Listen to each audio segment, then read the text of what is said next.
एक बार हमारे जैसे महादेव गोपी बनते हैं, एक बार हमारे ठाकुर जी महादेव बने थे। सुनिए आपने कथा, हमने सुनाई है। एक बार श्री मलुकदास जी का पद है, एक बार हमारे ठाकुर जी गोपी बने। एफ लो, बहुत अच्छा। लाला नंदगाम में विराज रहे, बहुत दिन बाद ये पद याद आया है और महादेव की सन्निधि में कथा कर रहे हैं तो सुना देते हैं। मलुकदास जी का पद है, आज से लगभग 250-300 वर्ष पहले लिखा गया होगा। लगभग 8-9 साल पहले मेरी कथा थी। 8-9 साल पहले हमारी कथा थी हिमालय में, मनाली के पास में। तो वहां कथा कैसे होती थी, सुबह हमारी भागवत होती थी, शाम को मलुक पीठाधीश्वर महाराज जी की भक्तमाल होती थी। एक ही मंच पे, एक ही जगह हम दोनों रुके थे। तो रात में महाराज जी हमको बैठ के नए नए भाव सुनाते थे। तब उन्होंने ये पद मुझे सुनाया। भाव क्या है? लाला के मन में इच्छा है रही कि मैं बरसाने जाके किशोरी जी से मिलके आऊं। तो कभी ठाकुर जी लिलिहारी बन के चले जाते हैं, कभी चूड़ी बेकवेवारी बन के चले जाते हैं, कभी कुछ बन के चले जाते हैं, लेकिन सब रूपों में बरसाने वाले इनको पहचान चुके हैं। तब लाला बोले अब की बार कछु नया रूप धारण करना पड़ेगा। तो क्या पहने हैं? महादेव का श्रृंगार किया है। अपने घुंघराले केशों में अकौआ के पत्ते से निकलने वाले रस को लगा करके तो जट्टा बनाई ठाकुर जी ने। छोटे से हैं अभी, कितने 4.5 साल के होंगे ठाकुर जी। अपने घुंघराले केशन की जटा बनाई, जटा बना करके ऊपर सुंदर ऐसे जूड़ा बनायो। वाके बाद वापे चंद्रमा धारण कियो और महाराज पूरे अंग पे भस्म की जगह मलियागिरी चंदन लगायो। लेकिन प्रिया जी से, किशोरी जी से मिलने की विरह अग्नि ऐसी जल रही है कि सबरो चंदन जल के राख है गयो, सो भस्म बन गई। मोतियों की लड़ ऐसे अपने केशों में फंसा करके ऐसे निकाली है तो लग रही गंगा जी निकल रही हैं। नीचे बागंबर पहनो है, हाथ में छोटा सा त्रिशूल लेकर के, आहा, नन्हे से 4.5-5 साल के ठाकुर जी महादेव को रूप बना करके बरसाने जा रहे हैं। और श्री मलुकदास जी महाराज उसका वर्णन कर रहे हैं। जोगी रंग बीनाया, हे अच्छा श्रृंगी नाद बजाया। जोगी रंग बीनाया, अच्छा श्रृंगी नाद बजाया। जोगी रंग बीनाया, अच्छा श्रृंगी नाद बजाया। जोगी रंग बीनाया, अच्छा श्रृंगी नाद बजाया। जोगी रंग बीनाया, अच्छा श्रृंगी नाद बजाया।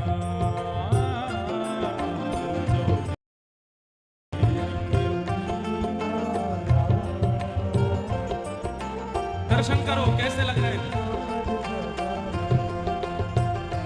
हे मोतिन लाल अलक गंगा, मानो जटा जूट में गंगा। ओ मोतिन लाल अलक गंगा, मानो जटा जूट में गंगा। ओ ललाट में चंदन बिंदा, मानो किए भूषण इंदा। ओ ललाट में चंदन बिंदा, ये भूषण अरे हाँ मानो किए भूषण इंदा। ओ मानो किए भूषण इंदा। जोगी रंग बीनाया, अच्छा श्रृंगी नाद बजाया।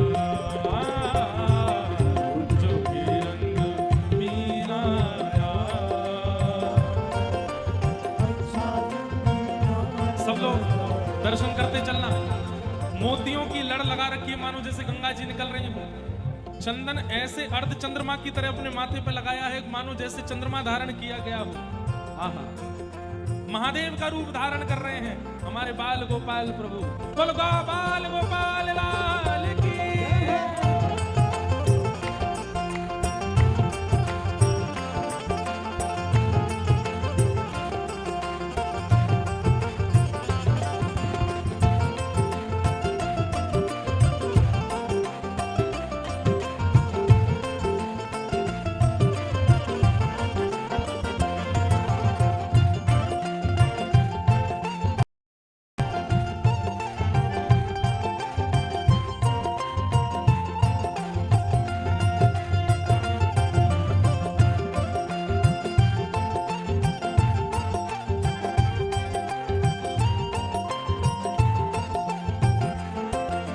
देखो महादेव का रूप धारण कर रहे हैं तो महादेव भी बड़ी कृपा कर रहे हैं। बोले अच्छा लाला हमारे जैसे बन रहे हैं। अंग अंग भूषण बाजे मानो सुर डमरू बाजे।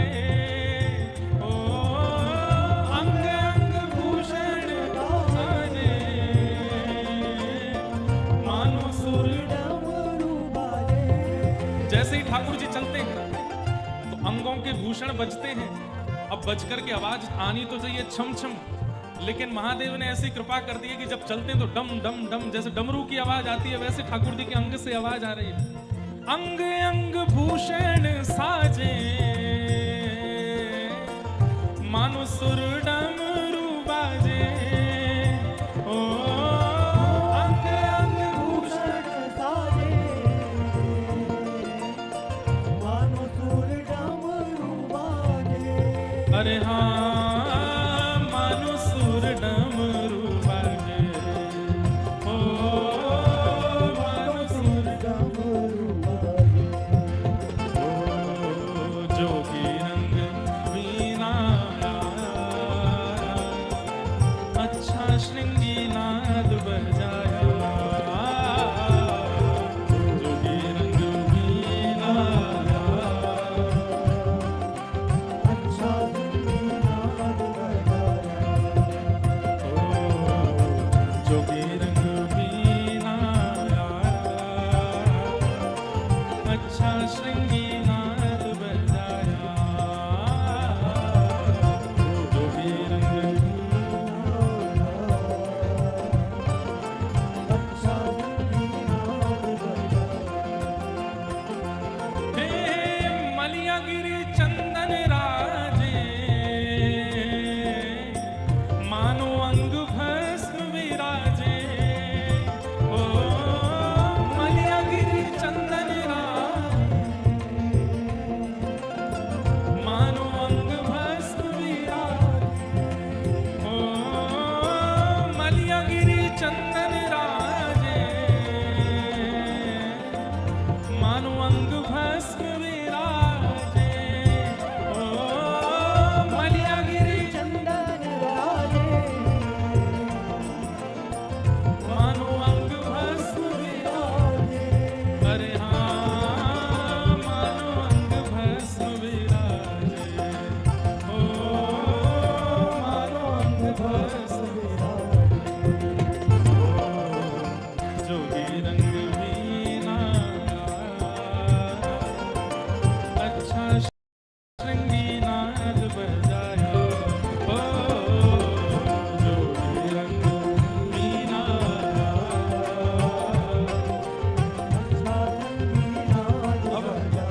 छोटे से बाल गोपाल महादेव बन गए। भस्म लगाई है चंदन के रूप में, सिर पर ऐसे चंदन जैसा चंदन का चंद्रमा बनाया है, जटाजूट बनाई है और बागंबर पहन करके हाथ में त्रिशूल लेकर के निकल पड़े बरसाने की ओर। मधुमंगल श्रीदामा जय जयकार करते जा रहे हैं। जोगी महात्मा की जय हो, जोगी बाबा की जय हो, जोगी लाला की जय हो। बरसाने की सबरी गोपी निकल के आई। कौन सा जोगी आयो है? बोले जोगी आयो जोग करन को। अरे भैया बहुत बड़े जोगी हैं। बोले कैसे जोगी हैं? बोले हाथ देख करके भविष्य बता देते हैं। एक दो गोपी बोली हमारा हाथ दिखाई दो। बोले तुम्हारा हाथ नहीं देखेंगे, हेरे गेरे इनको हाथ नहीं देखेंगे, चलो हटो यहाँ से। गोपी बोली पाम पूज रहे हैं, हाथ जोड़ रहे हैं, हाथ दिखाई दो। बोले नहीं, ये बरसाने की जो राजकुमारी है उनको हाथ देखेंगे। ललता विशाखा आकर के बोली अच्छा सुनो, पहले हमारा हाथ देखना पड़ेगा, हमें ठीक लगेगा तो हम राजकुमारी के पास लेके जाएंगे, नहीं तो निकलो यहाँ से। ठाकुर जी बोले नहीं नहीं, इन दोनों को बुलाओ, इनका हाथ भी देखते हैं। ललता जी आई, हाथ दिखाओ। बोले यूं बताओ मेरो ब्याह कब होएगा? ललता जी बोली। ठाकुर जी देख रहे हैं, तेरो ब्याह होएगा, बहुत ऊंचे घर के राजकुमार ते होएगा, बिल्कुल सुंदर होएगा, गोरो चिट्टो होएगा, खूब धनवान होएगा, पालकी में लेकर के जाएगा, रतन की कमी नहीं होगी बाकी यहाँ। विशाखा बोली अच्छा आप तो बहुत बड़े, कब होएगा याको ब्याह? अगले जन्म में होएगा, या जन्म में विधान नहीं है, या जन्म तो कुआरी रहेगी ये। ललता जी बोली चल हाथ छोड़ मेरो, उल्टी सीधी बात न बना रहो। विशाखा जी बोली मेरो मेरो हाथ देख दो, मेरो हाथ देख दो। विशाखा जी को हाथ देखो, मेरो ब्याह कब होएगा? बोले तेरो ब्याह तो है क्यों? बोले कौन थे? बोले नंद गाम के छोरा ते भयो है, नंद जी के लाला ते तेरो ब्याह है गयो। अब तो सबको है री विशाखा जी कब भयो, अरे बाबा झूठ बोल रहा हो, ऐसा कछु ना है। सबको महाराज ऐसे ही आनंद करने लगे। अंत में ठाकुर जी बोले मैं सबको सांची तभी बताऊंगा जब या नगर की राजकुमारी अपनो हाथ दिखावेगी। आहा वाह। इतने में किशोरी जी निकल करके आई, सखियां लेकर के आई। किशोरी जी टेढ़ो टेढ़ो देख रही है, कौन है ये? बोले कोई जोगी बाबा आए हो, सब रही हो, कह रहे हैं हाथ देखनो जाने। बोले हमारी किशोरी जी को हाथ देख लो। तो हाथ देखने वाला सामने बैठता है, पर ठाकुर जी बगल में बैठे हैं और बगल में बैठ करके कहने लाओ अपना हाथ दिखाओ। सब बोले ऐ बगल से हट जा बाबा। बोले मैं हाथ देख रहा हूं, मुझको देखन दो। और सुनो, ये मेरे संग में आए, ये लोग बताएंगे। बोले कहा? बोले अगर हमारे बाबा को ज्यादा छेड़े तो ये रेखान ने बिगाड़ दे, इन्हें छेड़ो मत, देखन दो। बगल में बैठ करके किशोरी जी को हाथ देख रहे हैं। बोले अरे श्यामाजू, आपको योग्य वर कौन है? आहा। नेक ऊंचो मुंह करो। किशोरी जी ने ऊंचो मुंह कियो। नेक दाएं को घुमाओ। बोले दाएं को घुमा लियो। नेक बाम को घुमाओ, बाम को घुमा लियो। आपकी बगल में कोई जोगी आकर के बैठेगो, वाके जटान में ते गंगा निकल रही होगी, वाके माथे पे चौथ को चंद्रमा विराज रहे होगो, वाके अंग पे भस्म लग रही होगी, कमर पे बागंबर पहन के आए होगो। ऐसा कोई भी व्यक्ति आपके बगल में आके बैठे, वहां से तत्क्षण ब्याह कर लियो, वही आपके काजे योग्य वर है।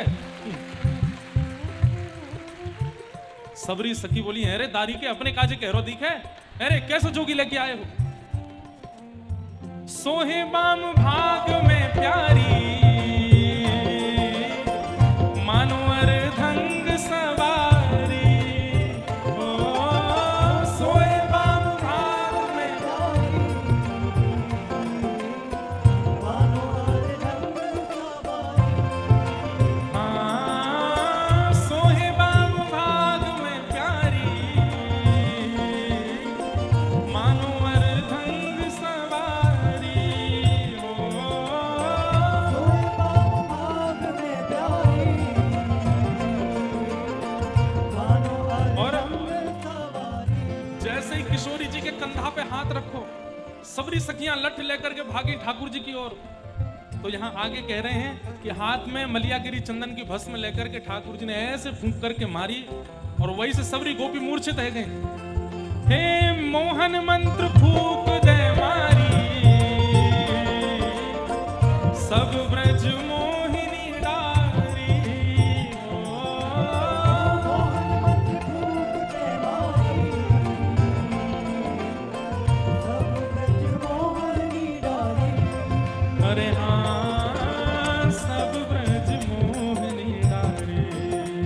ओ सब ब्रज मोहनी डारी। ओ जोगी रंग में आया,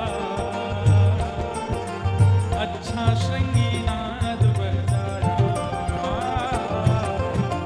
जोगी रंग में आया, अच्छा श्रृंगी नाद बजाया। ओ जोगी रंग में आया, अच्छा श्रृंगी नाद बजाया। ओ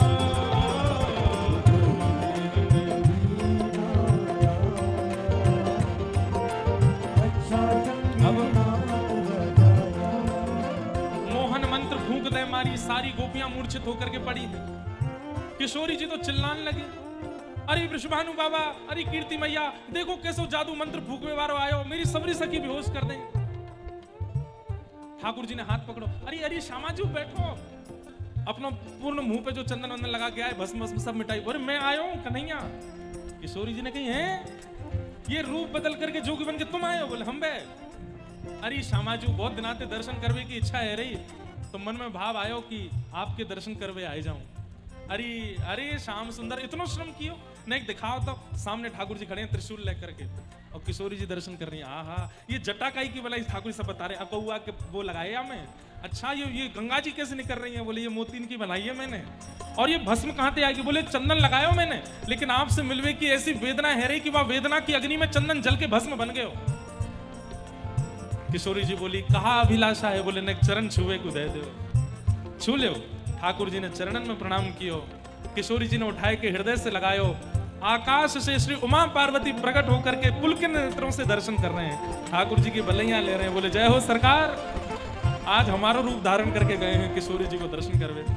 जैसे ही श्री जी ने अंग सौ लगायो, वाह के बाद में कितने सुंदर शब्द हैं। ठाकुर जी की हालत कैसी है गई, जोगी छवि बाबरो डोले, राधे राधे राधे बोले, ओ जोगी छवि बाबरो डोले, राधे राधे राधे बोले। जैसे कोई मनमस्त बाबा जी और महाराज झूमन लगे अपने कमंडल लेकर के, त्रिशूल लेकर के, कहीं उछल रहो, कहीं बैठ रहो, कहीं कूद रहो, कहीं जा रहो। ठाकुर जी की हालत ऐसी है कि यशोदा मैया कहीं अरे लाला कहां से आयो, ठाकुर जी कह रहे अलग निरंजन मैया आज तेरो लाला जोगी बन गयो, हिमालय की खोज कर रहा हूं मैं, वहां जाकर के श्री प्रिया जी श्री जी को ध्यान धरूंगा मैं। अरे मैया तू कुछ जो वरदान चाहिए मुझसे मांग ले। हे जोगी छवि बाबरो डोले, राधे राधे राधे बोले, ओ जोगी छवि बाबरो डोले, राधे राधे राधे बोले। जोगी सब संतों दा प्राणा, शरण मलूक ने माना, ओ जोगी सब संतों का प्यारा, शरण मलूक ने माना। अरे हाँ शरण मलूक ने माना, ओ शरण मलूक ने माना। ओ जोगी रंग भी आया, अच्छा श्रृंगी नाद बजाया, जोगी रंग भी आया, अच्छा श्रृंगी नाद बजाया, ओ जोगी रंग भी आया, अच्छा श्रृंगी नाद बजाया, जोगी रंग अच्छा संगीनाद बजाया। ओ अच्छा श्रृंगी नाद बजाया, अच्छा संगीनाद बजाया। ओ अच्छा श्रृंगी नाद बजाया, अच्छा संगीनाद बजाया। बोल बाल गोपाल कृष्ण भगवान की। ऐसे ठाकुर जी जोगी बन करके गए, बोले जोगी कृष्ण भगवान की। महादेव का रूप धारण करके एक बार बरसाना गए और श्री मलुकदास जी महाराज ने इस लीला का वर्णन किया। मन में भाव आ रहा था कल से गोपी बार बार बन करके महादेव गोपी बन बन करके आ रहे हैं, तो अब ठाकुर जी को भी महादेव बना करके भेजें बरसाने। इस प्रकार रास भूमिका पूर्ण हुई। तत्पश्चात श्रीमद् भागवत में युगल गीत आता है, जिस युगल गीत में गोपियां भगवान की रूप माधुरी का और कई भावों का वर्णन करती हैं। बाम बाहु कृत बाम कपोलो, वलगित भ्रूवधरार्पित वेणुं, कोमलांगी भिराश्रित मार्गम गोप्य ईरयति यत्र मुकुंद।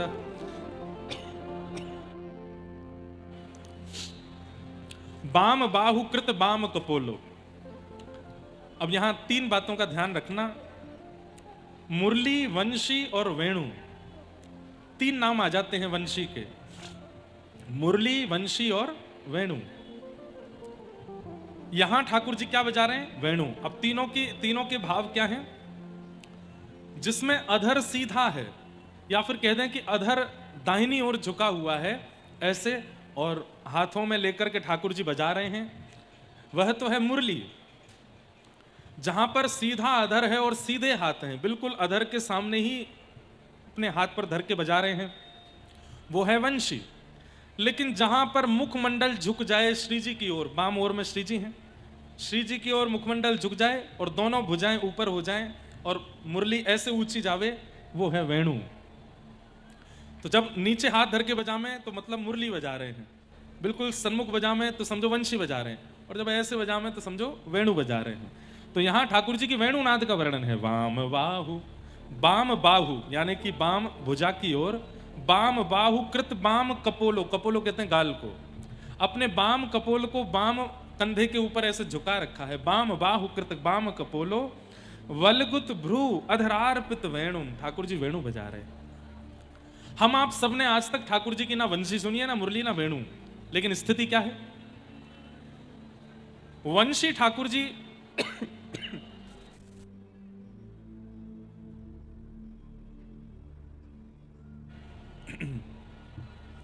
वंशी ठाकुर जी उनको सुनाते हैं जो ठाकुर जी के ऑलरेडी हैं, जो ठाकुर जी के हो चुके हैं, उनको जो कानों में सुनाई दे वो वंशी। जो ठाकुर जी के नहीं है पर ठाकुर जी उनका हरण करना चाहते हैं तो उनको मुरली सुनाते हैं। जो ठाकुर जी के नहीं है उनको मुरली सुनाते हैं, जो ठाकुर जी के हो चुके हैं उनको वंशी सुनाते हैं, और जिन्हें ठाकुर जी बिल्कुल अंतरंग अपने रूप में स्वीकार करना चाहते हैं उनको ठाकुर जी वेणु सुनाते हैं। तो गोपियों ने अभी तक वेणु गीत गाया है, गोपी गीत गाया है, और अब गा रही हैं युगल गीत। युगल गीत में गोपियां वेणु का वर्णन कर रही हैं। वो वेणु कैसी है? वाम बाहु कृत वाम कपोलो बलगित भ्रूरधरार्पित वेणु कोमलांगिलिभिराश्रित मार्गम गोप्य ईरयति यत्र मुकुंद। गोपियां ठाकुर जी को देख रही हैं और ठाकुर जी ऐसे मदमस्त होकर के वेणु बजा रही हैं। तभी गोपियां दौड़ करके नंद भवन जाती हैं और नंद भवन जाकर के यशोदा मैया से कहती हैं, मैया ये लाला को वंशी बजानो कौन ने सिखायो? बोले क्यों? बोले लाला ते तो हम कछु कहना पामे या कि वंशी को हम कछु करना पामे, पर जाने भी या को वंशी सिखाइए, वाह को मोह बांध करके जमुना जी में फेंक के आवेंगी हम। तो यशोदा मैया बोली, काय को?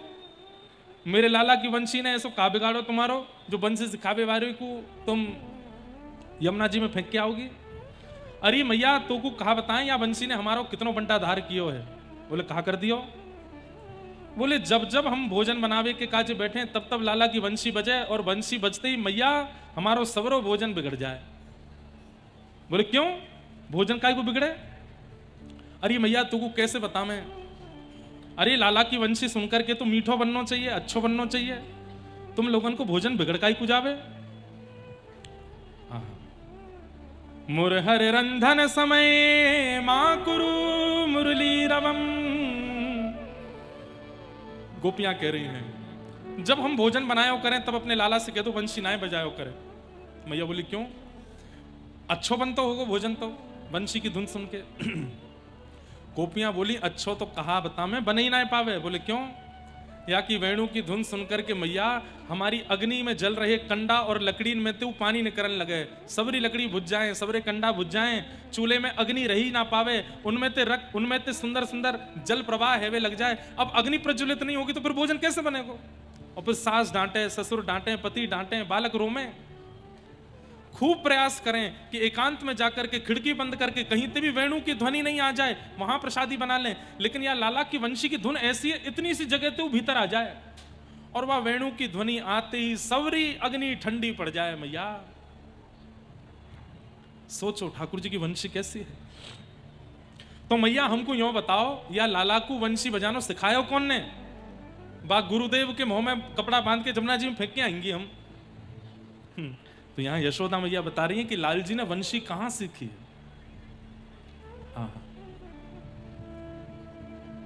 सवन सस्तुपधार्य सुरेशा सक्र सर्व परमेष्ठि पुरोगा कवय आनत कंधर चेता कश्मलम ययुर निश्चित तत्वा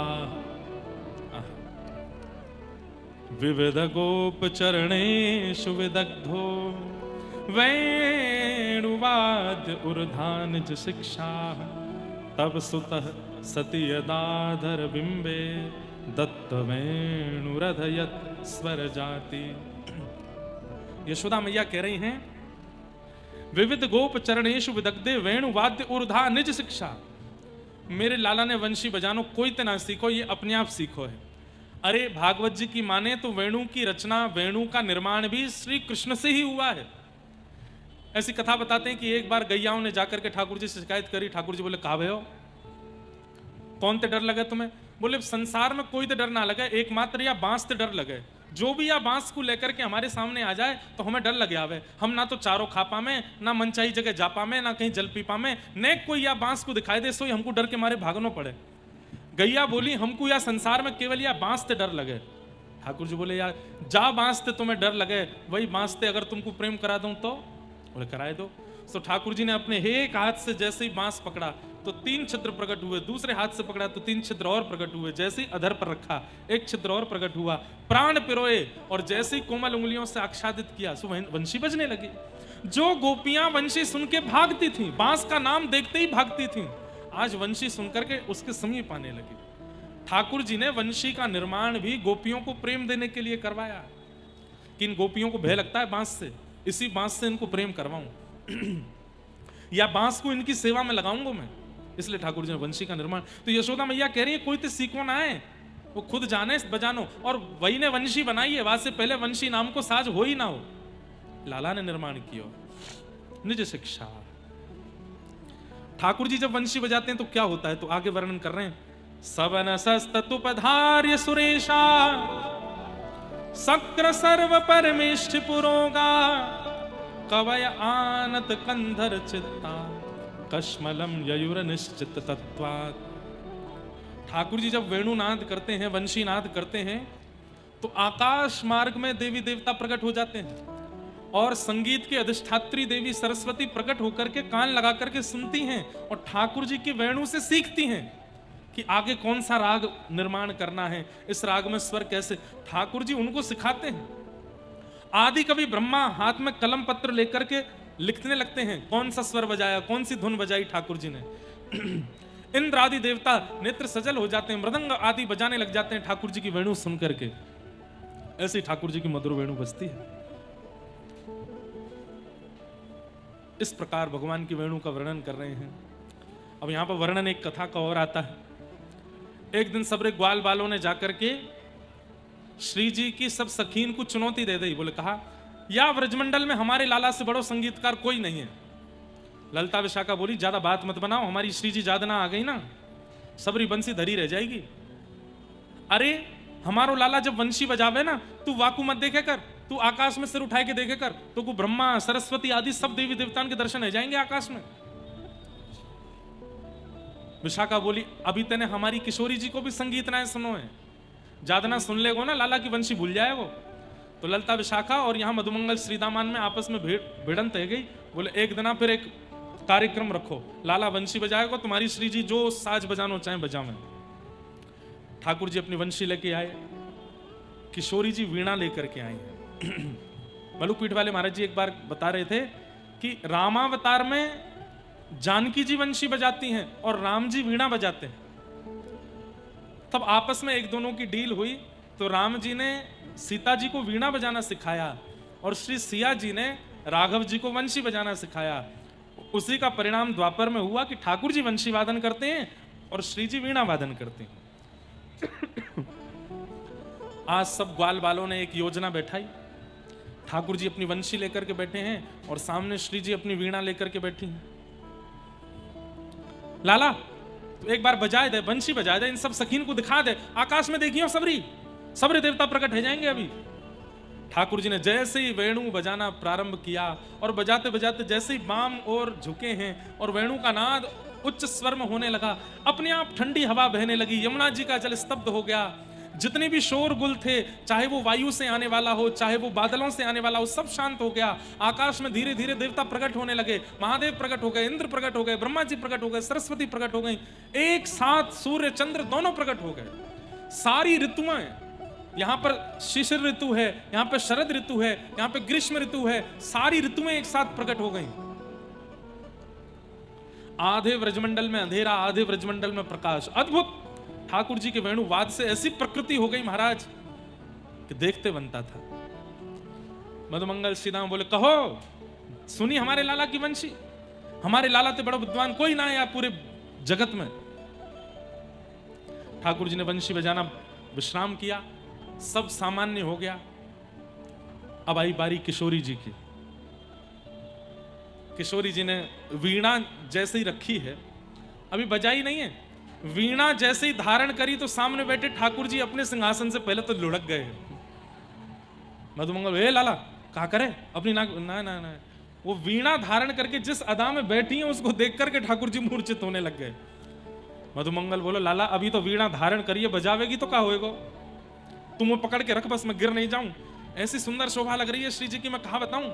लाला तू हमारी नाक बचा ले, तेरी इतनी अभी अपने नाक ऊपर उठाई ली है। बोले अब या मैं कहा करूं, ये बजावेंगी बाकी बात कहा होगा, मुंह का पतो। किशोरी जी ने जैसे ही अपनी कोमल उंगलियों को तारों पर आच्छादित करके एक झंकार मारी, ब्रह्मांड का भेदन हो गया, सारे देवता नीचे गिर पड़े। जितने आकाश में खड़े थे सब नीचे आ गए। ब्रह्मा आदि देवता सब हाथ जोड़ करके खड़े हो गए, सरस्वती चरणों में आकर के पड़ी है। मधुमंगल टेक लगा करके बैठो, लाला गिर मत जाइयो। लेकिन थोड़ी देर में देखे लाला तो अनुभव ही ना रो, देखिए तो ठाकुर जी भी नहीं है, ठाकुर जी कहां, बहुत चरणन में बैठे हैं, अपनी वंशी जी चरणन में पधराए कर केवल एक झंकार मारी है किशोरी जी ने। वीणा ले के गावे किशोरी राधे, वीणा ले के गावे किशोरी राधे, वीणा ले वीणा ले।